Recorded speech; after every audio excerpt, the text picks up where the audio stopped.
Hello everyone, GK minimiser के इस YouTube channel पे मैं प्रमोद सिंह आप सभी का हार्दिक अभिनंदन और स्वागत करता हूं।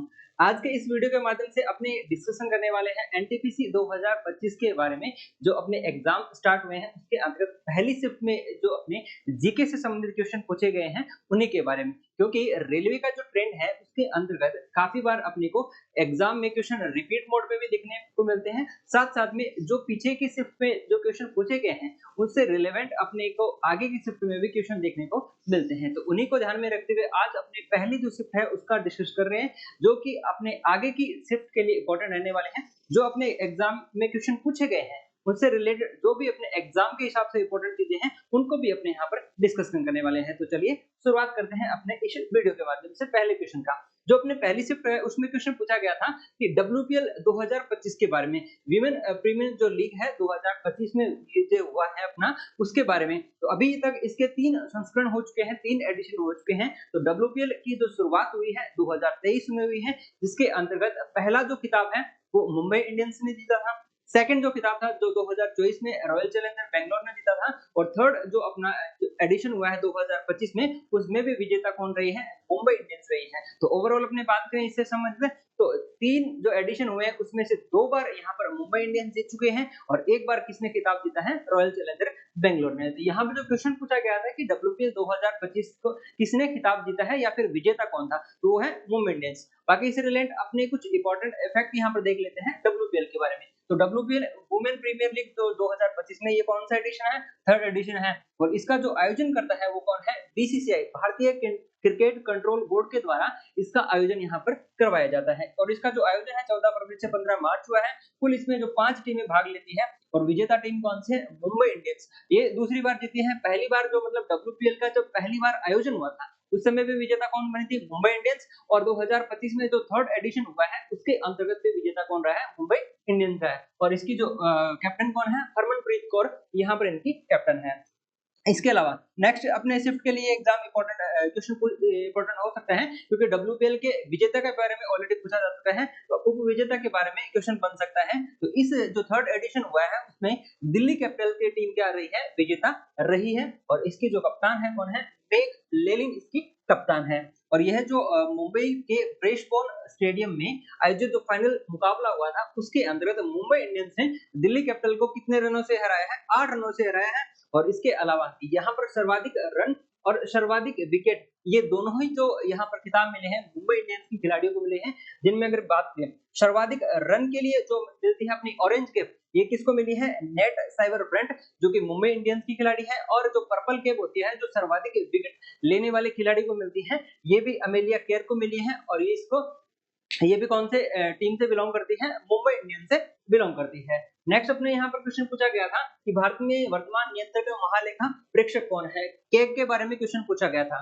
ठीक है, तो वर्तमान में अपनी बात करें तो संजय मूर्ति अपने कैग है, जो कि अपने सीरियल के अकॉर्डिंग बात करें तो सीरीज के हिसाब से 15वें नंबर के अपने कैग है। संजय मूर्ति जो कैग है गिरीश चंद्र मुर्मू की जगह लेंगे।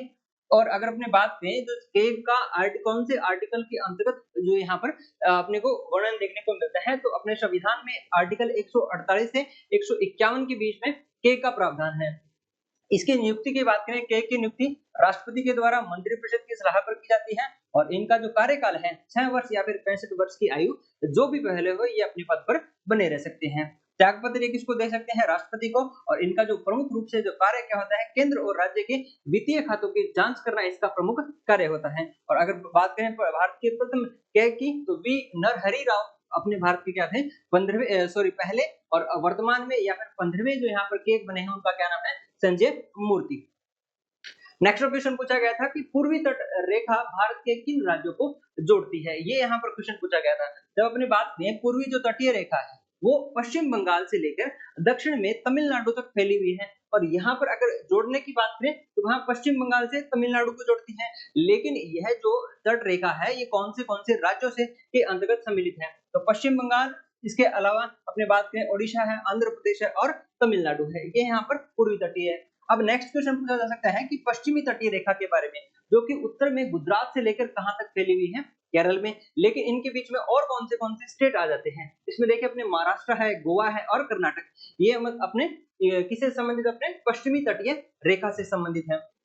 अब अपने ओवरऑल इनसे संबंधी बात करें भारत की तटीय रेखा के बारे में, तो भारत की जो तटरेखा है 9 राज्यों और 4 केंद्र शासित प्रदेशों के अंतर्गत फैली हुई है, जिसकी सीमा पश्चिम में अरब सागर से और हिंद महासागर तथा पूर्व में बंगाल की खाड़ी से लगती है।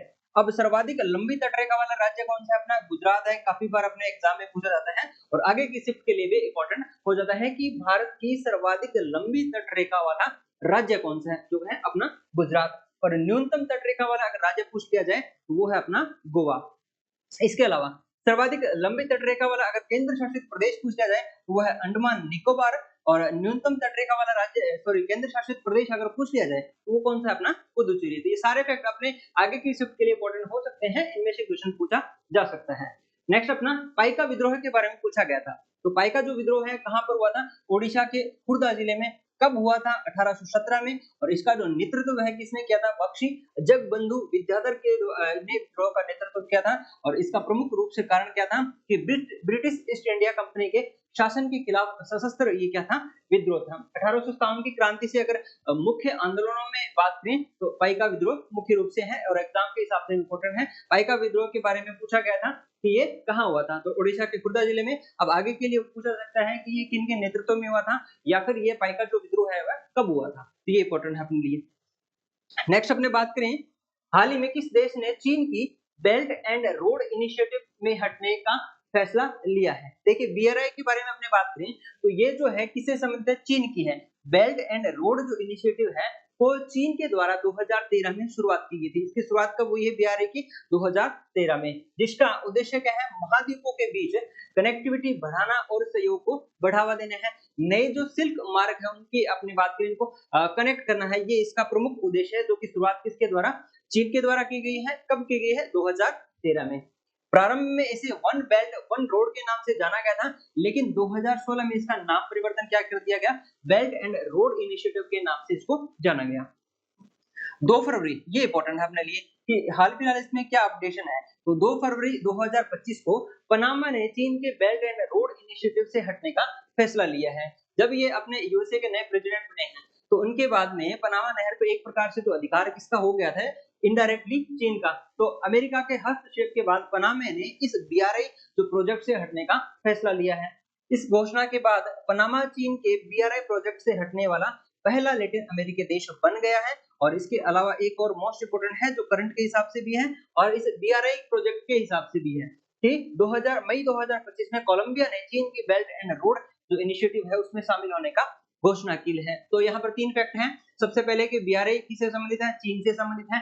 कब शुरू हुआ था ये? 2013 में। 2016 में इसका नाम परिवर्तन कर दिया गया था और इसके बाद में पनामा इससे वापस हट गया था। लगभग 2017 के आसपास में पनामा इसमें इंक्लूड हुआ था, लेकिन इसमें फरवरी 2025 में इसने इसे अपना नाम वापस ले लिया है या फिर इस प्रोजेक्ट से हट चुका है और वर्तमान में मई 2025 में कोलंबिया इसके अंतर्गत सम्मिलित हो गया है। तो ये सारे अपने फैक्ट इंपॉर्टेंट है। नेक्स्ट अपने बात करें कोलकाता में वेदांत कॉलेज की स्थापना किसके द्वारा की गई थी? करेक्ट आंसर क्या हो जाता है? राजा राम मोहन राय के द्वारा 1825 ईस्वी में कोलकाता में वेदांत कॉलेज की क्या की गई थी? स्थापना की गई थी। अब अपने राजा राम मोहन राय से संबंधित कुछ फैक्ट भी पूछे जा सकते हैं, काफी बार पूछे भी जाते हैं, जैसे कि राजा राम मोहन राय आधुनिक भारत के पुनर्जागरण के जनक और ये प्रमुख समाज सुधारक रहे हैं। 1815 में इन्होंने आत्मीय सभा, ये इंपॉर्टेंट है, जो भी चीजें आपको हाईलाइट करके बताई गई है सारे अपने एग्जाम में पूछी जाती है, बार बार पूछी जाती है। तो आत्मीय सभा की स्थापना में किसके द्वारा की गई है? राजा राम मोहन राय के द्वारा। कब की गई है? 1815 में। इसके अलावा 1821 में कलकत्ता यूनिटेरियन एसोसिएशन और 1828 में ब्रह्मा समाज की जो स्थापना है ये भी किसके द्वारा की गई है? राजा राम मोहन राय के द्वारा यहाँ पर की गई है। उनके प्रयासों से 1829 में भारत के तत्कालीन governor general Lord William Bentinck ने सती प्रथा को समाप्त किया गया था और इन्होंने जाति व्यवस्था, छुआछूत, बहुविवाह आदि का भी विरोध किया गया था। तो राजा राम मोहन राय से संबंधित अपने एग्जाम में काफी बार एग्जाम में पूछा जाता है, तो सारे फैक्ट अपने लिए इंपॉर्टेंट हो जाते हैं जो यहाँ पर स्पेशली हाईलाइट किए गए हैं, ये सारे अपने एग्जाम में पूछे भी गए हैं।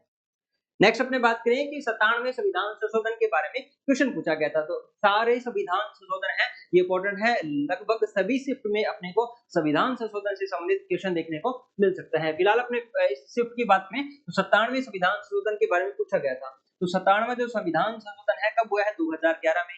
और इस अधिनियम ने सहकारी समितियों को संवैधानिक मान्यता और संरक्षण प्रदान किया है। सहकारी समितियों से संबंधित अपना मुख्य रूप से जो संविधान संशोधन है वो कौन सा है, 57वां, जो कब हुआ है, सन 2011 में। अब इसके जो कुछ प्रावधान की बात करें, इसने सहकारी संगठनों को संगठित करने के अधिकार को एक मौलिक अधिकार के रूप में स्थापित किया अनुच्छेद 19 के तहत, और इसमें सहकारी समितियों को बढ़ावा देने पर एक नया राज्य का नीति निर्देश जो सिद्धांत है अनुच्छेद 43B इसके अंतर्गत सम्मिलित किया गया था। अगर क्वेश्चन अपनी बात करें इससे संबंधित जो इस शिफ्ट में पूछा गया है कि 97वें संविधान संशोधन के द्वारा कौन सा अनुच्छेद जोड़ा गया, तो वो है अपना 43B, जो क्या है अपना एक राज्य के नीति निर्देशक तत्व के अंतर्गत सम्मिलित है। इसने संविधान में एक नया खंड जोड़ा है, 9B एक नया खंड जोड़ा है, जो जिसका नाम क्या है, सहकारी समितियां रखा गया है। और सहकारी समितियों का जो वर्णन है अपने अनुच्छेद 243 जेड एच से 243 जेड टी तक देखने को मिलता है। तो सहकारी समितियों से अगर आपको पूछा जाता है संविधान संशोधन कौन सा है, 97 और इसके अंतर्गत कौन से जो अपने अनुच्छेद है उसमें संशोधन या फिर नया जोड़ा गया है, ये सारी चीजें अपने इंपॉर्टेंट है। नेक्स्ट है रासायनिक परिवर्तन के बारे में क्वेश्चन पूछा गया था। एक साइंस में क्वेश्चन पूछा गया था रासायनिक परिवर्तन के बारे में। तो अपने कुछ बेसिक जो उदाहरण है जो अपने विशेष रूप से एनसीईआरटी में भी देखने को मिलते हैं और काफी बार एग्जाम में भी देखने को मिलते हैं। तो कुछ बेसिक उदाहरण की बात करें रासायनिक परिवर्तन की, जैसे दूध से दही बनना, लोहे पर जंग लगना, भोजन पकाना, लकड़ी जलकर राख में बदल जाना। ठीक है, तो क्वेश्चन में पूछा गया था ये वाला कि लोहे पर जंग लगना किस प्रकार का यहाँ पर उदाहरण है। ठीक इसी तरह से अपने बात करें भौतिक परिवर्तन के कुछ इंपॉर्टेंट उदाहरण जो अपने को बार बार एग्जाम में देखने को मिलते हैं, जैसे पानी जमकर बर्फ बनना, पानी का भाप बनना, धातु का खींचकर तार बनना और चीनी का पानी में घुलना। ये कुछ इंपॉर्टेंट यहाँ पर अपने भौतिक एवं रासायनिक परिवर्तन से संबंधित है, पूछे भी जाते हैं। नेक्स्ट अपने सीपीयू के बारे में क्वेश्चन पूछा गया था। सीपीयू मतलब सेंट्रल प्रोसेसिंग यूनिट, जिसे अपने ब्रेन ऑफ कंप्यूटर के नाम से या फिर कंप्यूटर का मस्तिष्क बोलते हैं। इसके 3 पार्ट होते हैं, जिसमें सीपीयू के कंट्रोल यूनिट है, सीयू के बारे में फुल फॉर्म पूछी जा सकती है, कंट्रोल यूनिट, अंकगणितीय एवं तार्किक इकाई, एएलयू इसकी फुल फॉर्म पूछी जा सकती है, और इसका थर्ड पार्ट है केस मेमोरी। तो इसके मुख्य रूप से 3 पार्ट है सेंट्रल प्रोसेसिंग यूनिट के। इससे संबंधित पूछा गया था। एक फोर्थ ऑप्शन था, उसके बारे में पूछा गया था कि निम्न में से कौन सा है जो सीपीयू का भाग नहीं है। तो 3 इससे संबंधित है। चौथा जो भी आपको पूछा जाए एग्जाम में वो इसका करेक्ट आंसर हो जाता है, क्योंकि सीपीयू के सिर्फ 3 भाग है जो अपने लिए इंपॉर्टेंट है। नेक्स्ट अपने बात करें भारत में निम्नलिखित में से कौन सा शहर 24 डिग्री अक्षांश के ऊपर स्थित है। 24 डिग्री अक्षांश के बारे में पूछा जाता है। जैसे देखिए अपने कि भारत में 24 डिग्री अक्षांश के ऊपर स्थित शहरों में एक तो है अहमदाबाद। अपने मेन अपने बात करें कर्क रेखा की, कर्क रेखा के समानांतर जो अपनी जो रेखा है वो कौन से 24 डिग्री, जो कर्क रेखा है अपने भारत के लगभग मध्य से होकर गुजरती है। उनमें अगर 24 डिग्री की बात करें तो इसके ऊपर जो विशेष रूप से नाम ध्यान में रखना है वो अपना अहमदाबाद है। बाकी ये जो रेखा है 24 डिग्री जो रेखा है वो कौन से राज्यों से होकर गुजरती है ये देख लेते हैं अपने। यह है गुजरात, राजस्थान, मध्य प्रदेश, उत्तर प्रदेश, छत्तीसगढ़, झारखंड, पश्चिम बंगाल, त्रिपुरा, मणिपुर और मिजोरम। ये सभी राज्यों से ये गुजरती है। लगभग अपने बात करें लगभग कर्क रेखा के भी मान सकते हैं, कर्क रेखा के हिसाब से भी इसका आप आंसर कर सकते हैं। तो ये क्वेश्चन पूछा गया था 24 डिग्री अक्षांश के बारे में। नेक्स्ट पूछा गया था कि दक्षिण भारत के मंदिरों में पाए जाने वाले अलंकृत जो प्रवेश द्वार को क्या कहा जाता था, गोपुरम कहा जाता था। क्या कहा जाता है, गोपुरम। दक्षिण भारत की बात करें तो मंदिर निर्माण की जो शैली है उसको किस नाम से जानते हैं, अपने द्रविड़ शैली के नाम से जानते हैं, और इनका जो प्रवेश द्वार होता है उसको किस नाम से जाना जाता है, गोपुरम के नाम से जाना जाता है। इसके अलावा एक पूछा गया था भुक्ति शब्द का क्या अर्थ है। भुक्ति शब्द का अगर अपने गुप्त साम्राज्य की बात करें तो भुक्ति का जो शाब्दिक जो अर्थ है वो एक प्रशासनिक इकाई या फिर क्षेत्र से होता था, जिसका यह एक छोटी तहसील या फिर तालुका की तरह था, जिसे क्या कहा जाता था, भुक्ति कहा जाता था। तो ये कुछ प्रशासनिक जो या फिर अपने कुछ टर्म्स पूछे जाते हैं एग्जाम के हिसाब से, जो यहाँ पर क्या पूछा गया है, एक भुक्ति के बारे में जिसका शाब्दिक अर्थ क्या है, प्रशासनिक इकाई या फिर एक गांव अपने बोल सकते हैं इसको। नेक्स्ट अपना जब सोडियम कार्बोनेट और अमोनियम क्लोराइड को मिलाया जाता है तो हाइड्रोलिसिस के बाद किस में थोड़ा एसिड मिलता है। तो इसका आंसर है जब सोडियम कार्बोनेट और अमोनियम क्लोराइड को मिलाया जाता है तो हाइड्रोलिसिस के बाद अमोनियम क्लोराइड को पानी में घोलने पर थोड़ा अम्लता दिखाई देती है। तो ये कुछ साइंस के संबंधित यहाँ पर क्वेश्चन पूछा गया था। नेक्स्ट अपने बात करें कि वर्चुअल मेमोरी का क्या उद्देश्य है। कंप्यूटर से संबंधित अपने को एग्जाम में काफी क्वेश्चन देखने को मिल रहा है। जैसे अपने स्टूडेंट की फीडबैक के अकॉर्डिंग अपनी बात करें तो जीके जीएस के पार्ट के अंतर्गत जो मेन इंपॉर्टेंट जो रोल है विशेष रूप से करंट अफेयर का है, साथ साथ में यहाँ पर कंप्यूटर का अपने सेकेंडरी इसका मेन इंपॉर्टेंट पार्ट देख सकते हैं जीके जीएस के अंतर्गत। तो यहाँ पर अब पहला जो कंप्यूटर का क्वेश्चन अपने पढ़ गए हैं सीपीयू के बारे में, और ये क्या है अपना वर्चुअल मेमोरी के बारे में। तो वर्चुअल मेमोरी एक मेमोरी मैनेजमेंट टेक्निक है जिसमें सेकेंडरी मेमोरी का इस्तेमाल इस तरह से किया जाता है जैसे कि वह मेन मेमोरी का हिस्सा हो। तो इस तरह से कुछ रिलेट करता हुआ यहाँ पर क्वेश्चन पूछा गया था। नेक्स्ट अपना झारखंड चुनाव के बारे में। झारखंड का चुनाव जो नवंबर 2024 में इसका जो परिणाम देखने को अपने को मिला था उससे संबंधित पूछा गया था कि झारखंड जो चुनाव 2024 में इसके अंदर कुल सीटें कितनी हैं। झारखंड में कुल विधानसभा सीटों की संख्या कितनी है, 81 है, जिसमें से जो प्रमुख पार्टी है यहाँ पर जिन्होंने यहाँ पर सरकार बनाई है वर्तमान में, उसका कौन सी पार्टी है, झारखंड मुक्ति मोर्चा, जिन्होंने 24 सीटों पर विजय प्राप्त की है। और दूसरे नंबर पर है भारतीय जनता पार्टी जिन्होंने 21 सीटों पर विजय प्राप्त की है। तो वर्तमान में झारखंड में कौन सी दल की सरकार है, वो है झारखंड मुक्ति मोर्चा।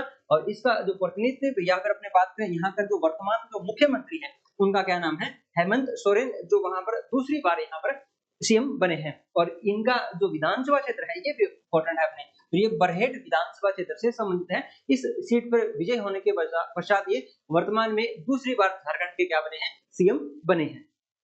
चलिए नेक्स्ट अपने बात करें कि बेरोजगारी दर के बारे में। बेरोजगारी दर के बारे में यहाँ पर पूछा गया था एक क्वेश्चन।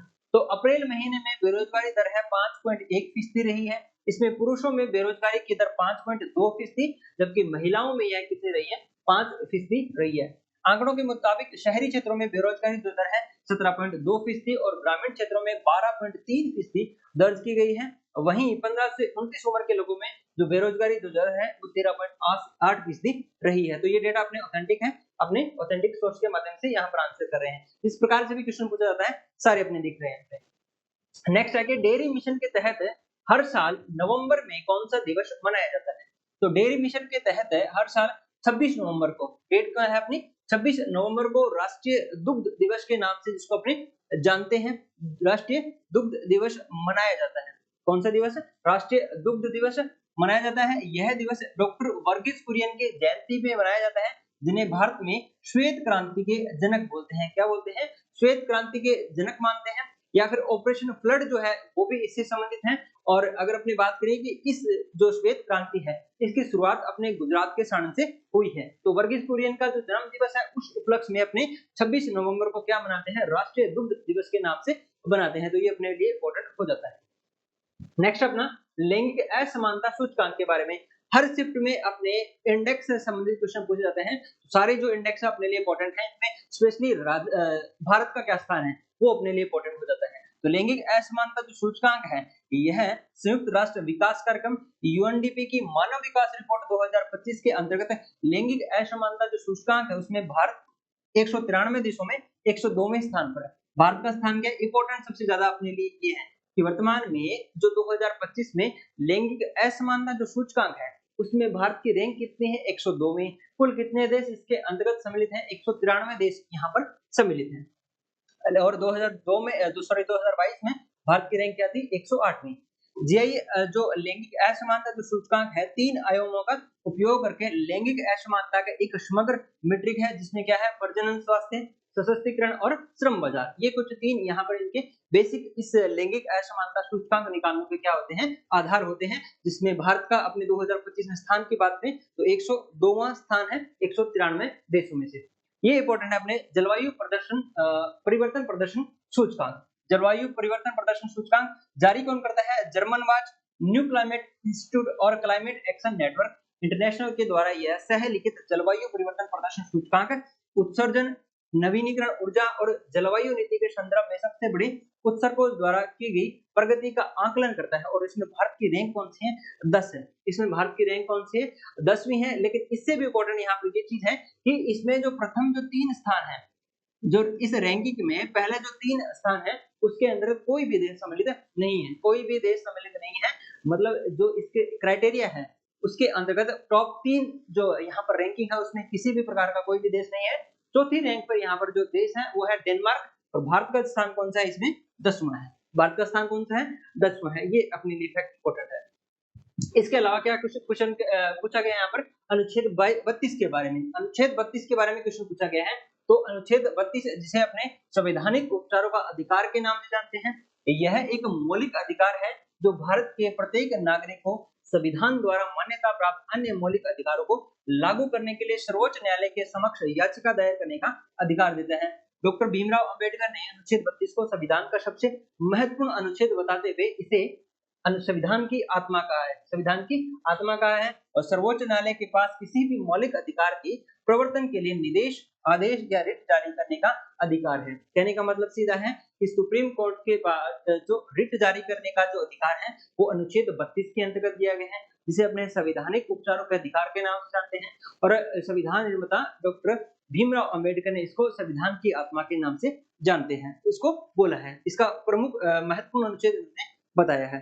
तो सर्वोच्च न्यायालय के द्वारा 5 प्रकार की रिट जारी की जाती है। सबसे पहले है बंदी प्रत्यक्षीकरण, इसके अलावा परमादेश, प्रतिषेध, उत्प्रेषण और अधिकार परीक्षा। ये 5 प्रकार की जो रिट यहाँ पर सुप्रीम कोर्ट के द्वारा जारी की जाती है अनुच्छेद 32 के अंतर्गत।